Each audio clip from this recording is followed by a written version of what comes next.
Assalomu alaykum hammaga. O'rtoqlar 2 minutga o'tkazib olmaymiz. Bugun 18-aprel o'rtoqlar. Bizga 2 kishi rus tilini biladigan, yosh 40 gacha bo'lgan yurtdoshlarimizdan kerak. Ish skladda Lazi tomonda Yankidan o'tgandan keyin o'tgan hafta ham 4 ta 5 ta odam berganmiz. Ish yaxshi, 25 zlotdan soatiga 30 kun ish. Jilaniyaga qarab chiqilaveradi. Kuniga 11 soatdan bo'ladi ish o'rtoqlar. Faqat rus tilini biladigan, ya'ni suhbatdan o'tadi, ishlaydi. Suhbatdan o'ta olmadi, borib o'tirmaydi ishga.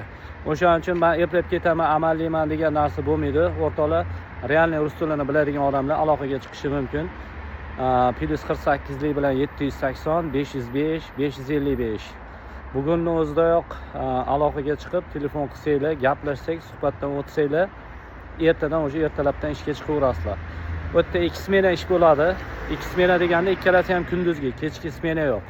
6 da boshlanadigani bor, 7 da boshlanadigani bor. 11 soatdan stabilniy ish. Yozin, qishin vaqtinchalik emas. Shu yerdan olib ketadi avtobus ostanovkadan. Ertalab, kechqurun yana olib kelib qo'yadi. Ertalab soat 6 da boshlaydi, kechqurun 5 da tugaydi. Ikkinchi smena ertalab 7 da boshlaydi, soat 6 da tugaydi. Ish juda yaxshi. Agar normadan o'tib nima qiladigan bo'lsanglar, обязательно premiyalari bor. 8000 zlot atrofida plus-minus pul topsa bo'ladi oyiga. Bu degani dollarda hisoblasak 2000 dollardan oshiq pul bo'ladi o'rtoqlar.